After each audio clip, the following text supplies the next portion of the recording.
Bismillahirrahmanirrahim.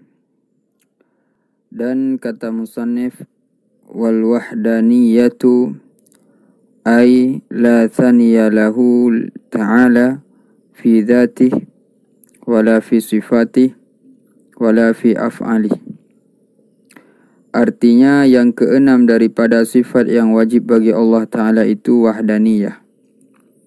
Artinya wahdaniyah esa pada zatnya dan esa pada sifatnya dan esa pada perbuatannya. Karena diambil daripada tafsir musannif itu. Dan diketahui daripada yang demikian itu bahawa segala bahagi wahdaniyah itu tiga.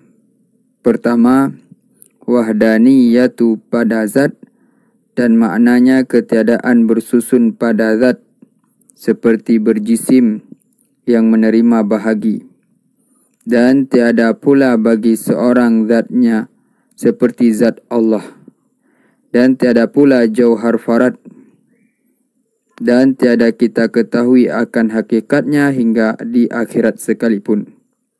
Tatkala melihat akan dia oleh segala orang yang mukmin, maka yaitu ibarat daripada nafi kam muttasil pada zatnya, artinya tiada dapat zatnya itu dibelah atau dikerat, dan nafi pula kam munfasil pada zat, dan yaitu tiada ada zat yang lainnya itu seumpama zat Allah.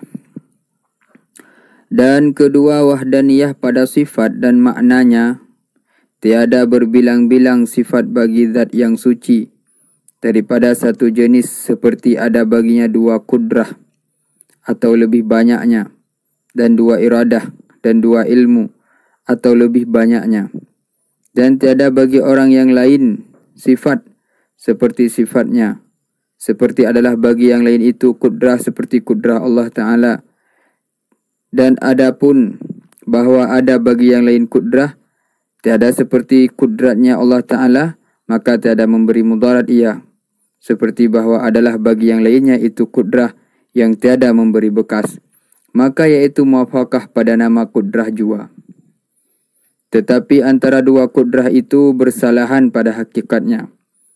Qiyas olehmu pada segala sifat yang lain yang sah diitlakkan pada hambanya, maka iaitu ibarat daripada nafi kam muttasil pada sifat, dan yaitu berbilang-bilang sifat bagi zat muqaddasah daripada jenis yang satu seperti barang yang telah lalu. Dan ibarat daripada menafikan kam munfasil pada zat pada sifat, dan yaitu sebut sifat bagi yang lain daripada Allah, seperti sifat Allah Ta'ala seperti yang telah lalu sebutnya. Dan ketiga, wahdaniyah pada perbuatan dan maknanya tiada sebut fi'il bagi yang lain daripada Allah Ta'ala, dan tiada bersekutu yang lain daripada Allah bagi Allah pada perbuatan, maka iaitu ibarat daripada nafi kam munfasil pada perbuatan. Dan iaitu sebut perbuatan bagi yang lain daripada Allah Ta'ala, seperti bahawa ada bagi api itu memberi bekas pada menghanguskan, maka tiada ternafi kam muttasil pada perbuatan dengan wahdaniyah af'al. Jika ditaswirkan dengan berbilang-bilang af'al, karena af'al Allah Ta'ala itu amat banyak. Dan jika ditaswirkan dengan bahawa tiada berbuat suatu perbuatan melainkan bersekutukan dia oleh yang lain padanya, maka iaitu dinafikan pula dengan wahdaniyah pada perbuatan. Seperti dijadikan bagi api itu kuat, dan sebab demikian kuat itu memberi bekas pada barang yang menyertakan dia. Dan seperti adalah bagi hamba itu kudrah yang memberi bekas pada berbuat taat dan maksiat, maka segala kam ini iaitu kam muttasil dan munfasil pada zat, dan kam muttasil dan munfasil pada sifat, dan kam munfasil pada af'al, demikian lagi kam muttasil pada af'al. Jika ditaswirkan dengan bahawa ia berbuat suatu, ada orang yang bersekutukan dia padanya, sekaliannya itu dinafikan dengan wahdaniyah. Maka wajib kita i'tikadkan bahawa Allah Ta'ala itu esa pada zatnya, dan esa pada sifatnya dan esa pada af'alnya, maka hakikatnya itu majhul, yakni tiada dapat kita ketahui akan hakikatnya. Maka kita serah pengetahuan itu kepada Allah Ta'ala. Karena sabda Nabi SAW, tafakkaru fi khalqi wa la tafakkaru fil khaliq, fa innahu la tuhitu bihi al-fikratu. Artinya, pikirkan olehmu pada segala yang dijadikan dia, yang dijadikan ini, dan jangan kamu pikir pada Tuhan yang menjadikan makhluk. Maka bahwasanya tiada dapat kamu hendak meliputi dengan dia oleh pikir kamu. Kata setengah arifin, Maha suci Tuhan kita yang adain ilmu kita itu jahil, kita dengan dia, dan in jahil kita itulah dinamakan mengetahui kita dengan dia. Artinya, kesudahan mengetahui kita akan dia itu hingga sampai kepada tiada dapat akan hakikat zatnya, dan tiada dapat hakikat zatnya itu dinamakan mengetahui. Dan apabila tiada dapat kita ketahui akan setengah daripada makhluknya dengan mudah, maka betapa kita hendak mengetahui daripada hakikat Tuhan yang menjadikan sekalian makhluk.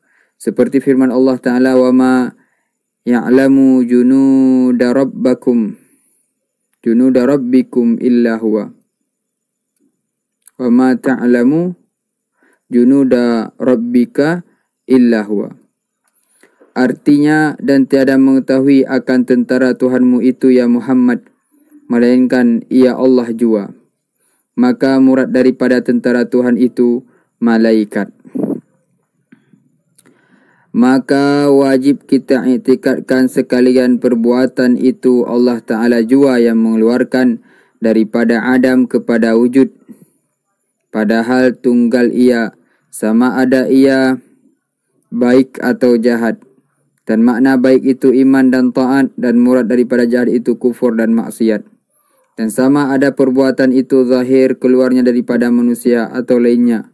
Dan sama ada perbuatan itu ikhtiar atau ittirar. Bersalahan kata Mu'tazilah bahwa hamba itu menjadikan perbuatan dirinya yang ikhtiari dengan kudrah yang dijadikan dia oleh Allah Ta'ala pada dirinya. Maka sebab membawa mereka itu akan katanya yang demikian itu, supaya jangan dinisbahkan kejahatan itu kepada Allah Ta'ala. Dan karena mengambil dalil mereka itu dengan firman Allah, fatabarakallahu ahsanal khaliq. Artinya, Maha Suci Allah Ta'ala Tuhan yang terlebih baik daripada segala orang yang menjadikan. Maka menunjukkan ayat ini atas berbilang-bilang orang yang menjadikan, dan atas keadaan Allah Ta'ala itu yang terlebih baik daripada segala yang menjadikan.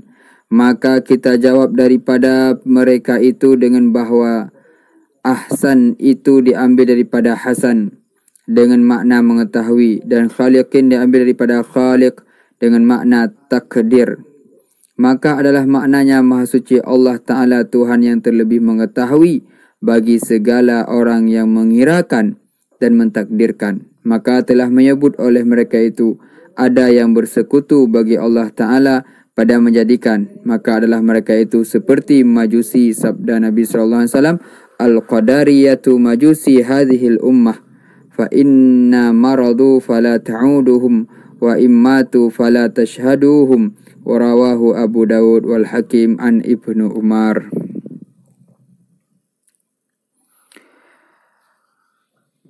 Artinya, bermula Qadariyah itu majusi umat ini, yakni seperti majusi daripada umatku ini. Maka jikalau sakit mereka itu, maka jangan kamu ziarah akan mereka itu. Dan jika mati mereka itu, maka jangan kamu hadirkan jenazah mereka itu. Telah meriwayat akan hadis ini oleh Abu Daud dan Hakim daripada Ibnu Umar. Bermula kaul yang dipilih bahwasanya mereka itu tiada harus kita kafirkan mereka itu. Dan jikalau berkata mereka itu hamba itu yang menjadikan perbuatan dirinya sekalipun, karena mereka itu membenarkan bahwa hamba serta iradatnya dan kudratnya itu makhluk bagi Allah. Dan sebab menanggung mereka itu atas kata yang demikian itu, takut jahat dinisbahkan maksiat dan kafir itu kepada perbuatan Allah Ta'ala, kerana ia Tuhan yang amat besar. Tiada layak bahawa dibangsakan kepadanya akan yang jahat-jahat. Dan eloklah kita nisbahkan kepada hamba, maka hamba itulah yang berkehendak akan dia dan yang menjadikan dia, dan tiada berkehendak kepada Allah, dan tiada berkehendak akan dia oleh Allah, dan tiada menjadi ia akan dia. Dan sungguhnya Allah Ta'ala berkehendak ia akan taat daripada orang yang asi, dan berkehendak ia akan iman daripada orang yang kafir. Tetapi berbuat mereka akan kejahatan, maka lari mereka itu daripada yang jahat, maka jatuh mereka itu di dalam yang terlebih jahat, yaitu bahawa berlaku di dalam milik Allah atas menyalahi kehendaknya. Dan yaitu batil karena suatu yang jahat itu jikalau daripada perbuatan hamba, yakni jikalau tilik jatuh perbuatan hamba itu dengan usaha hamba. Adapun jikalau ditilik daripada pihak perbuatan Allah dan kehendaknya, maka sekalian itu baik baginya dengan dalil firman Allah, la yus'alu amma yaf'alu wa hum yus'aluna wa hum yas'aluna. La yus'alu amma yuf'alu wa hum yus'alun. Jangan kamu tanya daripada barang yang ia berbuat. La yus'alu amma yaf'alu wa hum yus'alun, dan segala mereka itu yang ditanyakan.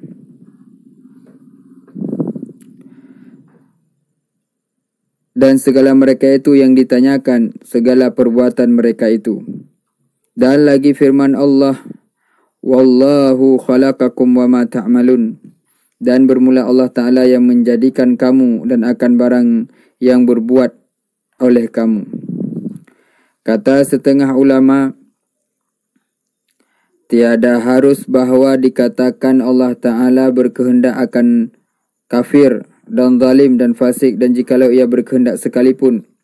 Seperti tiada harus dikatakan Allah Ta'ala menjadikan segala yang luat-luat dan yang keji-keji seperti kera dan babi, melainkan pada tempat mengajar dan belajar. Dan jikalau ada ia Tuhan yang menjadikan sekaliannya sekalipun, lagi dengan kehendaknya, dengan dalil firman-Nya, Qul kullu min indallah. Kata olehmu ya Muhammad, bermula tiap-tiap daripada kebajikan dan kejahatan itu daripada Allah Ta'ala, takdirnya dan jadinya. Dan khilaf pula bagi Jabariyah pada kata mereka itu, bahawa hamba itu tergagah ia atas perbuatan mereka itu, seperti bulu ayam yang tergantung pada hawa, dan tiada usaha bagi hamba itu pada af'alnya sekali-kali, maka hasil fa'al yang disandarkan kepada hamba itu pada zahirnya 3 kaul.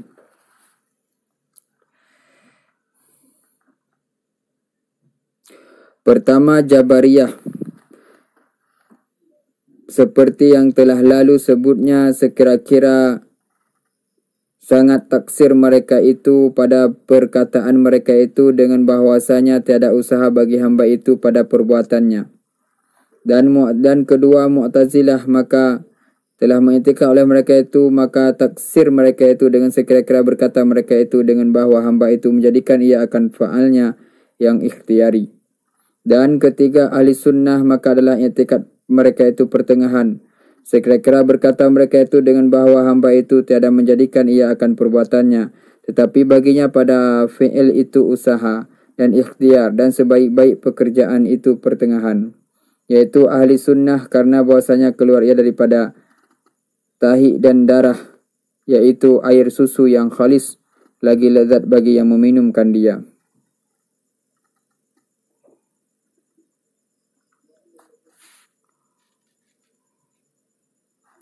Wallahu a'lam bissawab.